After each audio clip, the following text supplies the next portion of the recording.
શહેરના માધુપુરા વિસ્તારમાં પોલીસે સોનાના દાગીના ભરેલા પર્સ સ્નેચિંગ કરનાર 2 આરોપીની ધરપકડ કરી।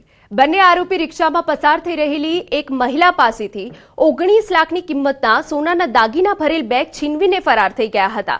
જો કે મહિલાએ આ અંગે પોલીસ ફરિયાદ નોંધાવતા પોલીસે આસપાસના સીસીટીવી ફૂટેજના આધારે તપાસ શરૂ કરી। લગભગ 150થી વધારે સીસીટીવી ફૂટેજ તપાસ્યા બાદ આરોપીઓની ઓળખ થઈ અને બંને આરોપીઓની ધરપકડ કરવામાં પોલીસ સફળ રહી।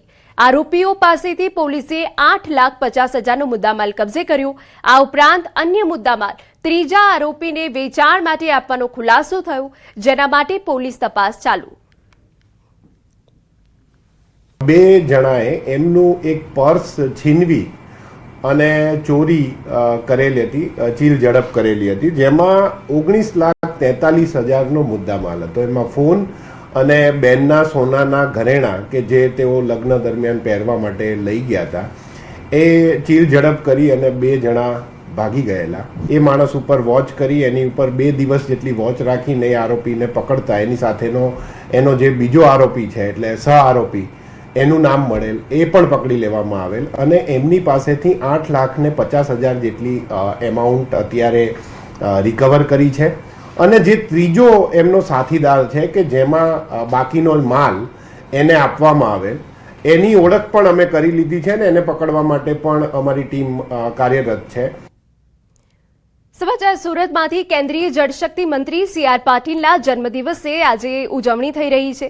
સી.આર. પાટીલનો જન્મદિવસ આવતીકાલે એટલે કે સોમવારે છે, પરંતુ લોકસભાની કાર્યવાહી ચાલુ હોવાથી પાટીલ આવતીકાલે દિલ્હી હોવાથી આજે સુરતમાં ઉજવણી કરાઈ રહી છે। પીએમ મોદીની પ્રેરણાથી આ ઉજવણી સાદગીપૂર્ણ અને અનેક સેવાકીય કાર્યો થકી કરાઈ રહી છે। વહેલી સવારથી પાટીલના નિવાસ સ્થાને સમર્થકો અને શુભેચ્છકો તેમને શુભેચ્છા આપવા પહોંચી રહ્યા છે।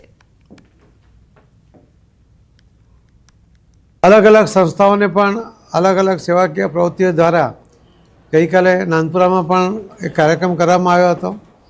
आवा विविध कार्यक्रमों द्वारा सेवाकीय प्रवृत्ति और जरूरियातमंद लोको सुधी पहोंचवा माटेनो प्रयत्न कार्यकर्ताओं करता होय छे अने हूँ पण एक कार्यकर्ता तरीके मारा जन्मदिवसनी उजवणी ए छेवाडाना मानवी सुधी पहोंचવાનો मारो प्रयत्न होय छे। सौ कार्यकर्ता माननीय प्रधानमंत्री श्री मोदी साहेबमांथी प्रेरणा लेता होय छे અને એના કારણે ભારતીય જનતા પાર્ટીનો કાર્યકર્તા આ રીતે વિવિધ કાર્યક્રમો દ્વારા